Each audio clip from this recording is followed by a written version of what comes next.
एफडीएचे आयुक्त तुकाराम मुंढे यांनी गुटखा, पान मसाला, सुगंधित तंबाखू विक्री करणाऱ्यांच्या पुंगळ्या टाईट केल्या।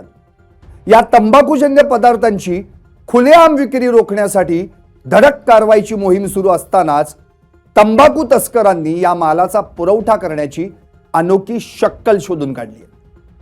खर्रामध्ये वापरली जाणारी सुगंधित तंबाखू गडचिरोलीत येतेच कशी हे ऐकून तुम्ही थक्क व्हाल। काय आहे हा जीवघेणा खर्रा?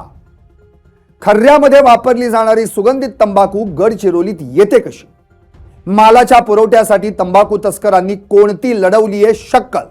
पाहुयात यावरचा हा स्पेशल रिपोर्ट।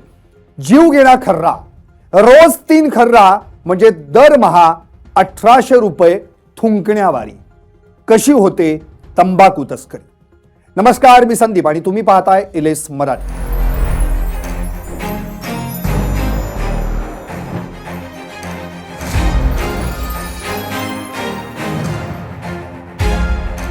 गडचिरोलीत तंबाखू तस्करांचं जिल्हाभर जाळं पसरलंय। मात्र मुंढे पॅटर्नमुळे या तंबाखू माफियांचे धाबे दणाणलेत। अन्न व औषध प्रशासन म्हणजे एफडीए आणि पोलिसांच्या खाक्यामुळे तस्करांना तंबाखूचा मोठा साठा एकाच ठिकाणी ठेवता येत नाही। मग त्यावर मार्ग म्हणून तंबाखू माफियांनी जिल्ह्यात दारू तस्करांप्रमाणे एक तंबाखू तस्करांचं मोठं जाळं निर्माण केलंय। राज्य सरकारनं अन्न सुरक्षा व मानके कायद्यांतर्गत 2013 पासूनच सुगंधित तंबाखू, गुटखा आणि पान मसाल्यावर राज्यात पूर्णपणे बंदी घातली। तरीही परराज्यांतून चोरट्या मार्गाने येणारी ही सुगंधित तंबाखू खुलेआम विकली जाते। खर्ऱ्यामध्ये वापरली जाणारी सुगंधित तंबाखू गडचिरोली जिल्ह्यात येतेच कशी? पाहुयात ग्राफिक्सच्या माध्यमातून। खर्ऱ्यामध्ये वापरली जाणारी सुगंधित तंबाखू गडचिरोलीत येते कशी? शेजारील छत्तीसगड राज्यातून चोरट्या वाहतुकीद्वारे गडचिरोलीत येतो माल। 4 चाकी वाहनांद्वारे लहान लहान एजंटांपर्यंत पोहोचवला जातो माल।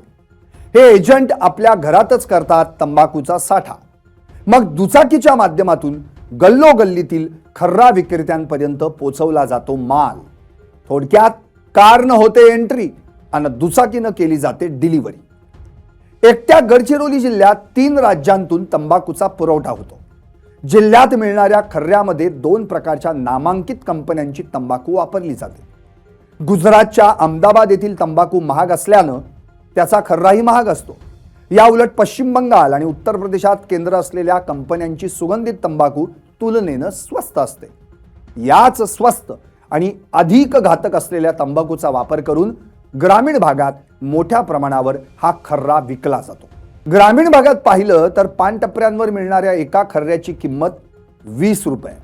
समजा एक व्यक्ती दिवसाला किमान 3 खर्रे खात असेल तर दिवसाला 60 रुपये आणि महिन्याला 1800 रुपये हा खर्रा खाऊन थुंकण्यावारी जातात।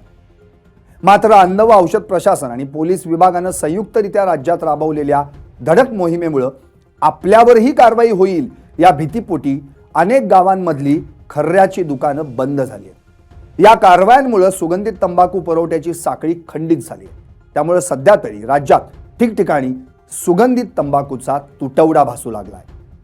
लहानांपासून मोठ्यांपर्यंत इतकंच कशाला अगदी महिला सुद्धा या जीवघेण्या खर्ऱ्याच्या आहारी गेल्या आहेत। हा जीवघेणा खर्रा बनतो तरी कसा? पाहुयात ग्राफिकच्या माध्यमातून। जीवघेणा खर्रा बनतो तरी कसा? पान टपरीवर सर्रासपणे मिळणारा किंवा पुडीत बांधून दिला जाणारा मावा। मावा कसला? हा तर तोंडात चघळला जाणारा नशीला बॉम्ब।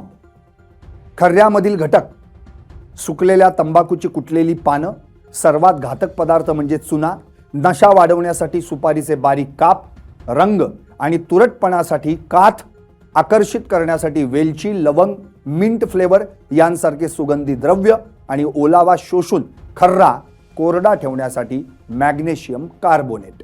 आता असे घातक घटक असलेला खर्रा किंवा मावा खाण्याची सवय लागल्यास तोंडाचा कॅन्सर होणार नाही तर काय होणार? गुजरात, कर्नाटक मधून तंबाखू, सुपारी, सुगंधी द्रव्य आदी कच्चा माल महाराष्ट्रात येतो, कारण तिथं गुटखा बंदी नाही।